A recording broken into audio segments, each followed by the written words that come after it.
đấy, cái chỗ tua này, ô, trời ơi, nó chỉ cho cái ta su nè.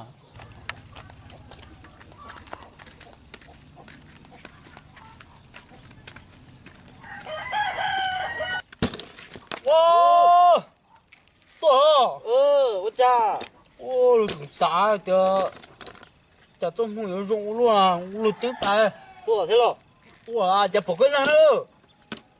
Bó nữa, cú tua cú phải chế tua đi, tới tiền tua nhân nó là chỉ tua nó sẽ là bó, nhưng bơ mày số từ na.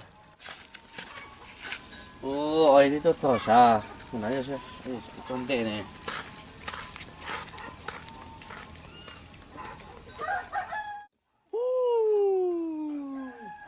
Bữa nào, neo tụi cả giống bạn liệt nào muốn à? Không cú bắn chơi vô, leo rồi hả? Cú tiếng bàn gió cơ này ho, cái cua cái can đồ cú tiếng sợ nó chạy na. Tôi tổng bữa mày nè mà, tôi lừa. Nhưng mà mày chuẩn ba lít cha cú thế sợ đã Cũng chuẩn bạn gió thì bỏ trong mông nó hả? Bạn gió thế à? Chị em bữa mày tôi cho mà cũng muốn chờ nó hả? Yo, cú lần chầu. Em anh được đồ ăn chín à? Ô, Ô, cái gì nó hay bò? Đi tôi thằng tệ à? Tôi lừa luôn. chả tôi lì tầm bố lên. Chạy nè, mình chỉ cho mong rằng cái lời nó là một nai nè. Gan thì tâm mông à. Ôi, Trong mong cậu ấy, nó lâu rồi. trong mong chỉ lo tầm bố chứ cũng có lúc lo đi thế ta mà. Cái chuyện này thì tâm mông đã. Mình chỉ cho mong rằng những cái chỗ nào mình chỉ cho mong chứ. Gan thì tâm Hai mông. chuyến tôm mua. Nó chuột trà trong tôi vậy mới được ho. Nếu mà ba lít thì thôi, cho nó mà thắng được phút rồi, phút con gì.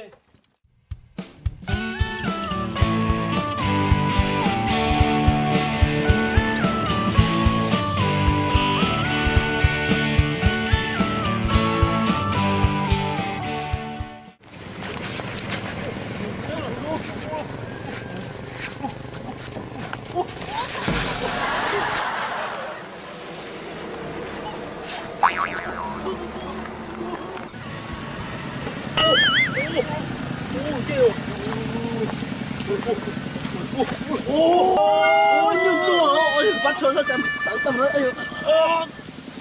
Ô, bao nhiêu tuổi ta con à? Sát tiêu. Nó chịu rồi. Nó chịu cho lên. Vùng cô lên rõ lên nào. Nó to rồi. Mua, bây giờ mua, nó sao số? Nó mở rồi, cái chuyện này còn tròn đâu, Nhìn cơ rồi. chuyện này tròn đâu, ô tô bé rồi.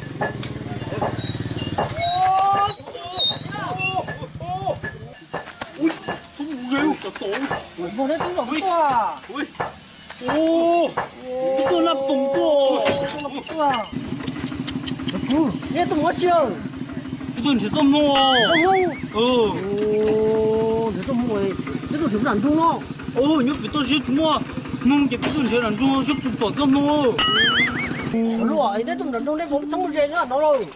Ô, bé chú mua rồi, bé tôi chỉ. Bé tôi chỉ tôm mua, cái bé chú mua ít tốt sang tôi sẽ làm. Đến đây mà chân em tổng của chế. Rồi, cái tôi nói rồi tôi cái nào cũng thôi. Rồi. Ý là cơ. Nó là to. Rồi. Ý là cơ. Ô, nó. Ô, chưa. Chưa tổng nó mà. Ô, Có chế, cái này câu rồi. ô, cái số nó không thế. Ô, rồi đó. Một lên trên một số. Ô, Ôi, nó chạy.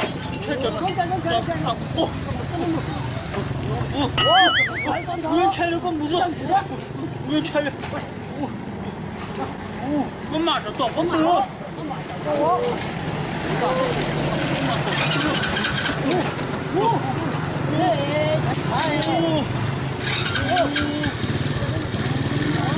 Ô, cái này ngủ đó.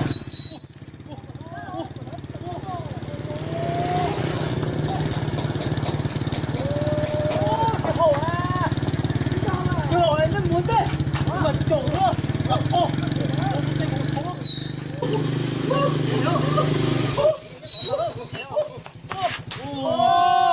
我买整只我，整只啥不？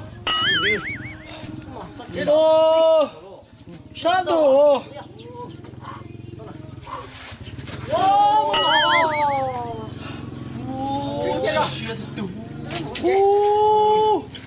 山东，来，到钱了，到钱了吧？到钱了。山东，铁包，炸了，这我。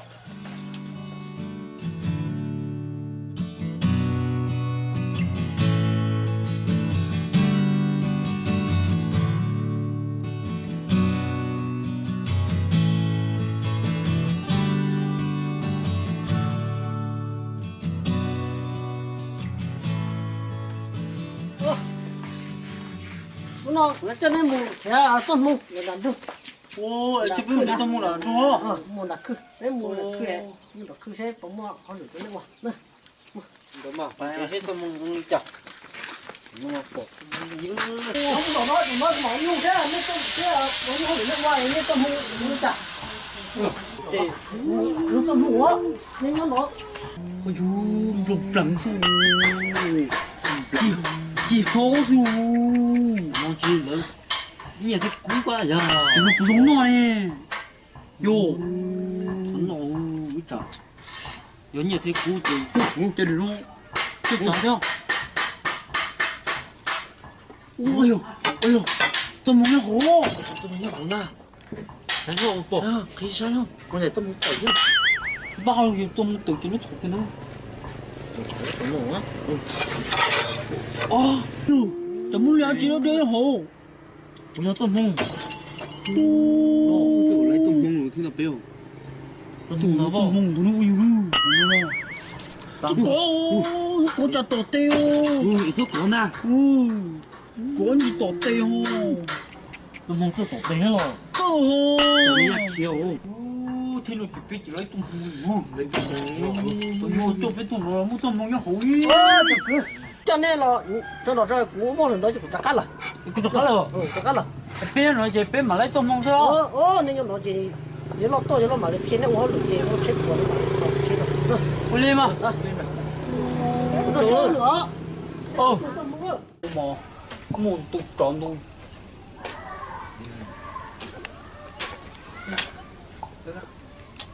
Được rồi. Nhìn nào. Nhớ đến chiều. Anh rồi. Nè bây giờ cháu có hơi nữa. chở cho hay lùi hết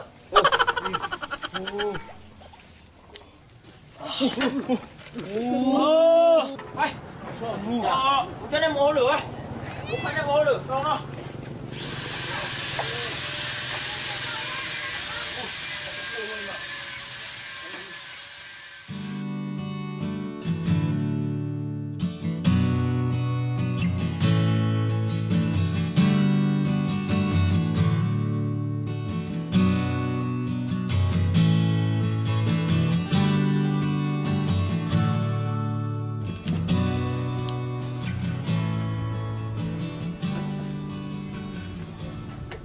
Ôi giờ chạy lì tầm rồi bỏ giờ lo tôi cho tôi ô lưỡi mà ôi giờ tôi giờ tôi phải lo tôi cho tôi ô lưỡi ôi chân chân nói số luôn biết phải tôi suy nghĩ tôi chỉ là tôi nói tôi đi chơi chơi lời nè ôi sao cái cho lời họ cũng là ngon à bây giờ ui lô bé nó tiêu chỉ tôi mua của nhớ rồi bé lì tôi cho nhớ vô nó chỉ nó còn nhớ cho nó đâu che cá tôi cái gì nó đâu alo plat che hết tin số tôi chỉ nó vài hạt từ còn lì tôi chủ kia là có của ha cái nó che nữa với đồ sai này số long ngàn đó Cảm ơn. Có nữa nè. Thiệp bao. Cậu à. cuốn đó Cậu xuống đây luôn. cuốn đây 咋嘛？我讲，我给了回了还能他等人住，我他等了。你住就好。你讲。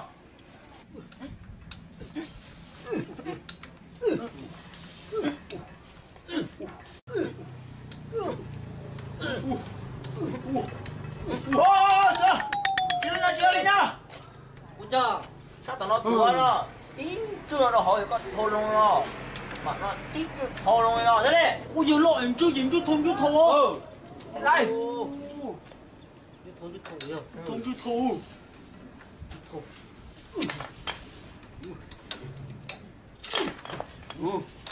他等着我多个嘛，这里有。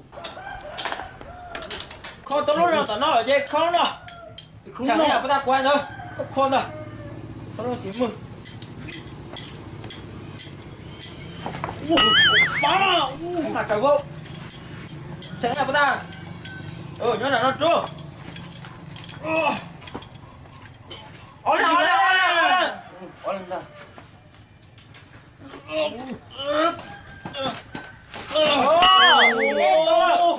ตั้งตัวหน่อยนะ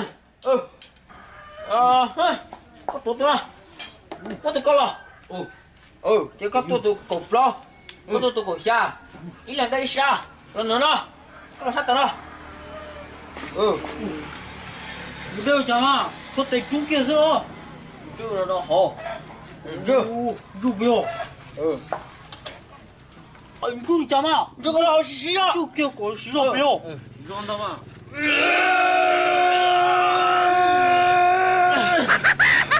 一点钟到洗了你看这里家你这就给了说了对了。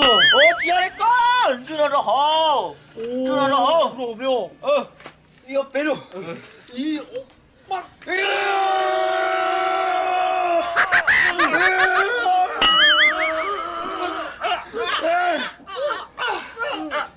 人家真的说，我这洗手更好。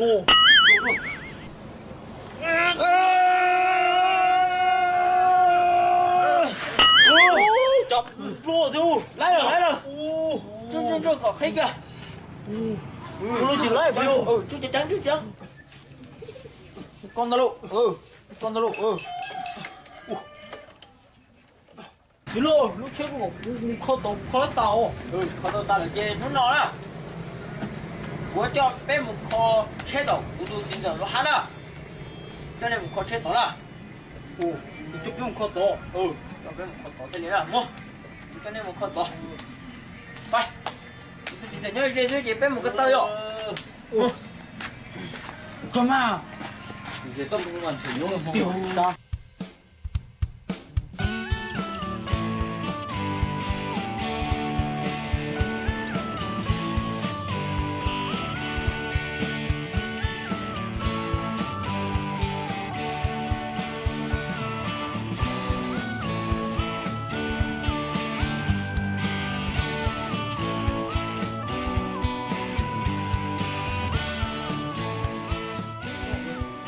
这龙嘞！呀！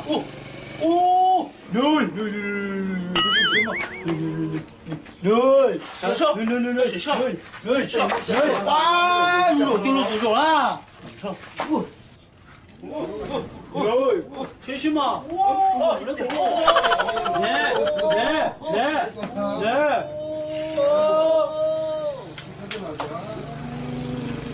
我找了。都得给这肉个草有肉呢，哦，也有肉这肉也弄得呢，么，哎，肉拜，三个人没吃肉。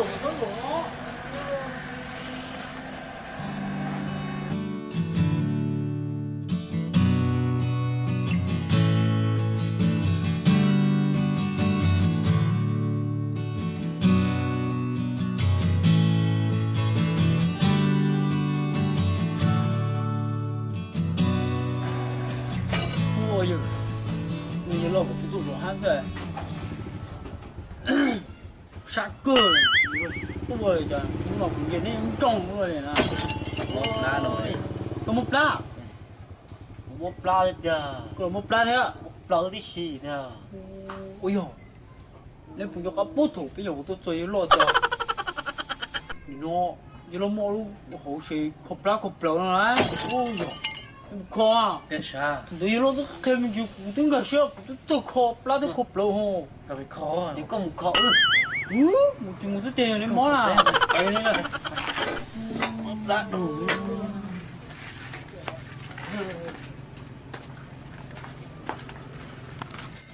ôi dồi ôi nếu khóc lâu mà khóc luôn ôi xin để tôi khó kia nó tao nói khó có kia nó không mua gì nữa khó tu chỉ lấy kiểu mua không không rồi thế à ô nhờ chị kho ô mà mày mới móc đá rồi cũng là khóc đá ha ô còn lúc thầy đây cọp lá để chụp cá không nổ ha ô một lá cho tôi nhận thấy rồi nó mà cái lúc lá thế quá ôi cái bút của cái họ tôi biết nó không khóc lá nè cọp lá mà còn lúc lá thế nữa cọp lá mà à có lúc sụt cơ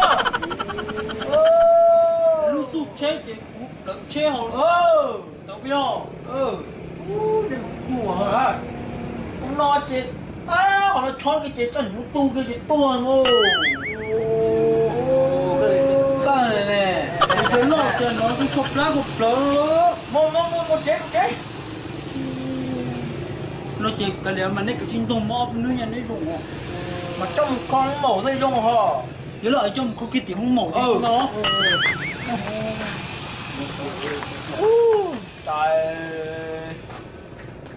chùa luôn này luôn chỗ này không được chết nữa đấy cọp lá chết chưa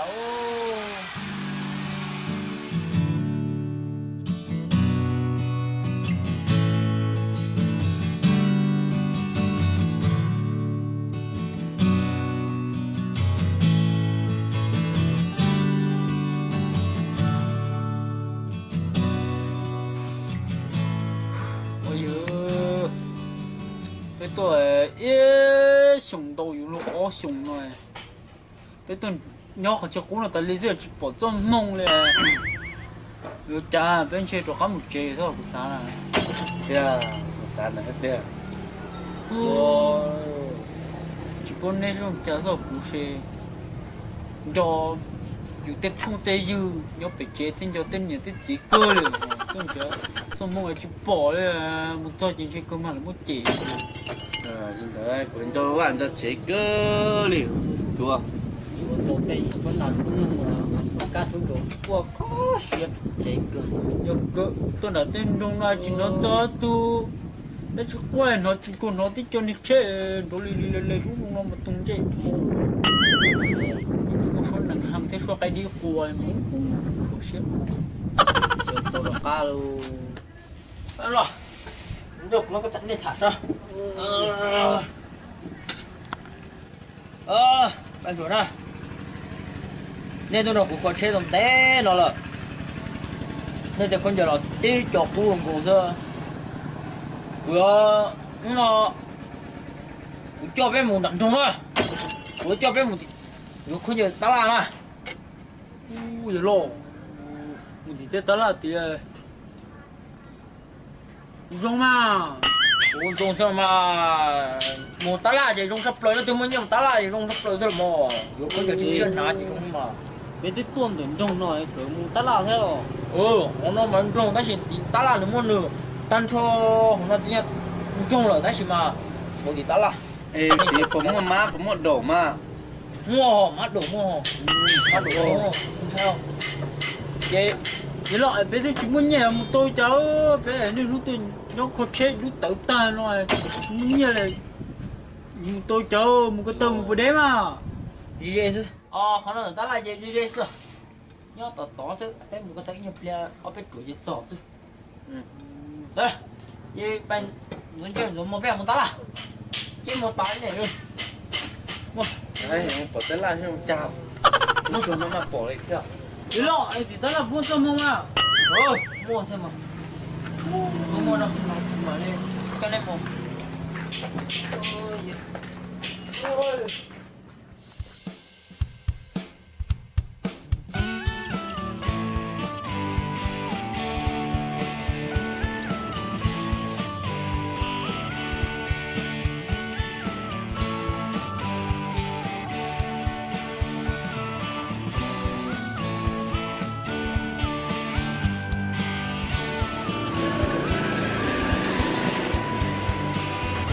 đây có nào đây tôi ta lạ đó rồi ta chỉ chơi chung luôn chứ đâu chung lên nó nhiều nó ta nào rồi mua không cầu mua không là gì ta lạ nữa mua không chơi gì không chơi đây nó chỉ cho ta lạ thôi biết không ta lạ không cái này phải học của cô cái số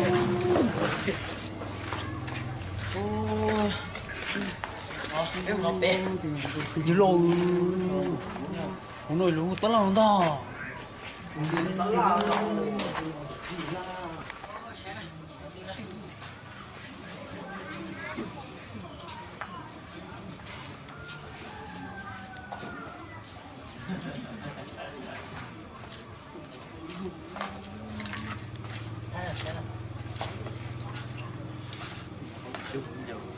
ui dữ lô thì nó như thế này chưa con nó lú tiền muộn cầm nót một cái nấu nữa ui cái nó giống một cái nấu ui cái nấu nó ở bên nó giống một cái nấu cháu ở bên nó này tán này của bạn được luôn này cái này biết không cái nấu này em thì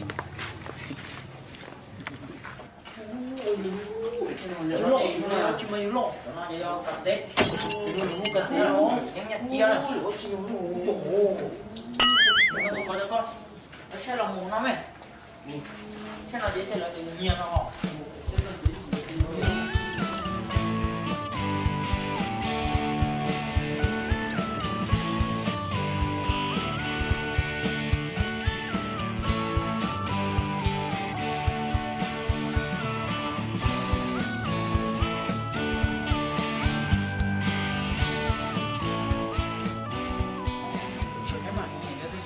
chỉ lý lần một cái rồi ôi ơi nó kêu nó đó cái lúc thế lần mua rồi vô lúc có mấy cái cái đâu bé vậy như nó không thể sao lên mà như trời đi mà muốn đào hậu mua nhét tao là riêng áp vậy có cái đó đào đâu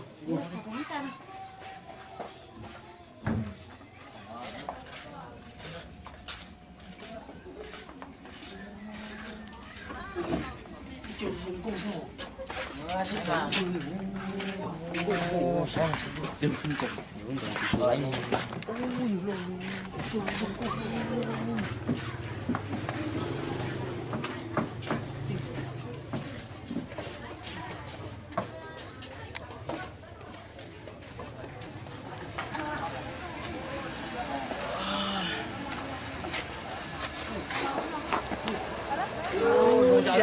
cái này mùng sống không giờ tàn không có giờ ta lo à luôn trời rõ luôn chỉ dùng há đi xoa chú làm chú cho nó giờ lấy theo tuồng mưa nó ôi há nó dễ là tôm mà nó nên nó cho tới nên nó làm tê hơn đó tôm tế nó neo tôm tế tôi nhỏ có nhiều súng to đấy con nó thì chọn tới nó chỉ rong rúa ở trong há nhớ tôi nhớ không trong mà trong há cho nó rong nó lồng câu thế nhỉ lồng câu thế thả lấy thế cho khó sẵn khôm nó ôi tao biết không mua cái này mua chiêu xí chỗ mình chưa xí đó cái này mình chiêu xí đó mua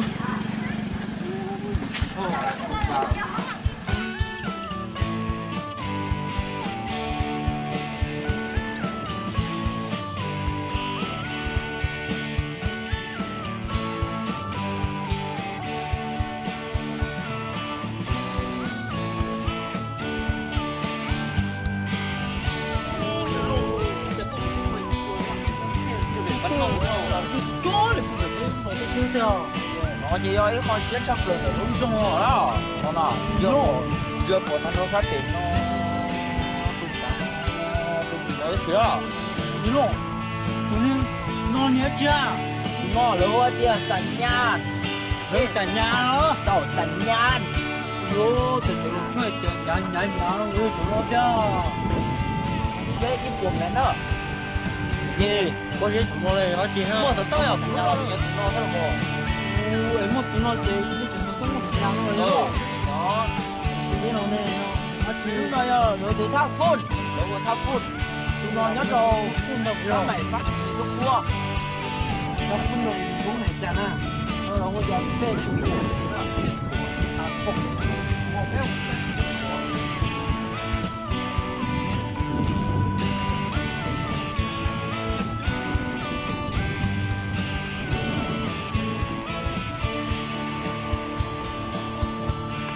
Nó là ai kìa?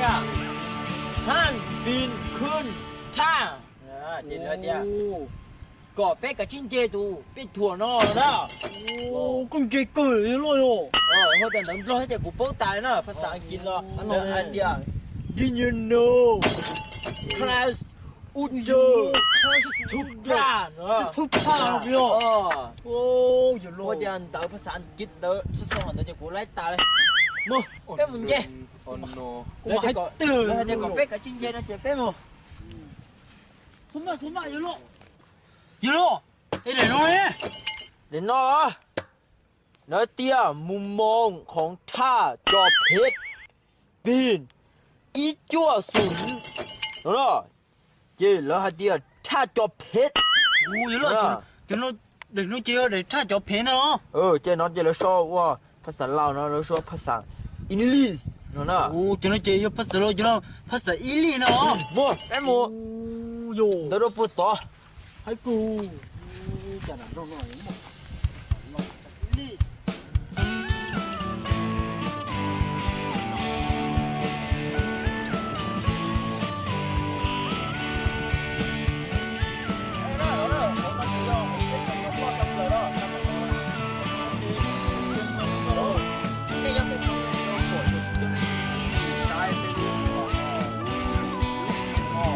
包呢，昨天过门那些酒店了。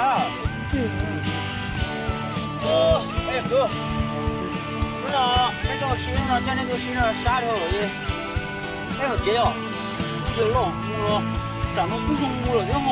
木了长到不中木里了，就这别的。啥？哎，别让我不觉得我来了。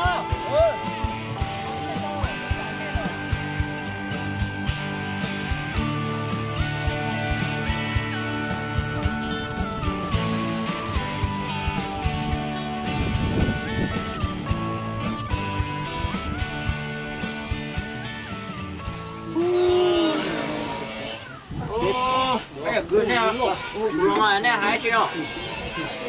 ô giờ lo bây giờ có lo mà bây giờ có tuần tế nó lại thế chế thế rồi chế bây giờ trọc cá không có lo bây giờ có bố cho bây giờ trọc cá cũng được cũng có bây giờ sơ chế bây giờ thế thì cũng nó bảo sơ chế bây giờ nên là ô giờ lo tuần tế sao chế cho lo lợi chú sẽ sao gì nữa thì chúng nó cũng nên để cơ đó mà cái chỗ ấy trồng cái trồng mông cái ấy trồng đau nó thì ô rồi những cái phố trong mình chú mình chỉ rồi đấy chứ thế rồi bây giờ trồng cá này thì hay đúng cô giờ lo bố gì thế rồi bây giờ trồng cá muốn nó ngon ta đấy lên mà giờ này một bình rồi là chỉ chẳng này nên một bên này đặt cá tuần nó cũng có chết là nó có này có lấy dùng này nhưng mà luôn nó có hai gì ở bên này đặt cá tuần à oleh mày lo bên mu tất cả lên Indo người chị bên mặt cá tuần ngã tên nhà tên chiều cũng mua nó nên để cho một chỉ còn ví dụ một thế là oleh mà cứ mua luôn nhá chuyện gì luôn mua luôn thế là ôi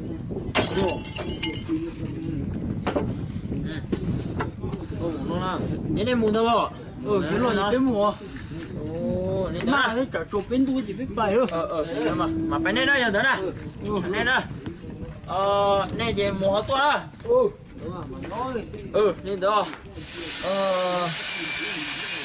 Được, chuyện tao sợ chỉ lần nhưng mà rồi có chuyện nào mà ra luôn. Tôi biết chưa thế nào. Không có rồi thế nhỉ? Tên nhà tay của con chỉ cần tôi cái chập rồi. Bữa mày thêm bữa nữa. Phô sòng khun. Bé mà hòn được thật sự câu ní là khoai trăm mưa tổ chế chứ. Để nó phải ngừng nói nâng mà hay khoai.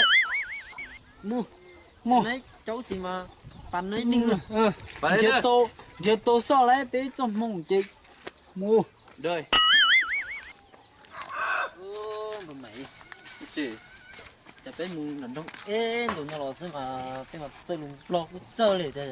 Nhỏ ơi, thì nào bé tôi lắm rồi, bé là chỉ khó bé lui cho cỏ và mắc nhàn lần đông. Đeo tê nhau. Dầu tê luôn, cho nên lâu tê thế luôn. Khó là chỉ khó là mày, bé phẳng cái cho cỏ chơi lần mà đông. vô tốt thế rồi thế. Cho lại mình. Nó khuấy bày gần con được. Nên đó mà. Bấy chỉ thế, phong cá như đâm bớt xuống à. Chúng ta là cái lều khử xí mà. Chỉ tuột chè chỉ mua đi hả? Nên đó mà. Em chỉ cho cỏ đúng nhỉ đấy. Phải không? Khuấy bày lắm.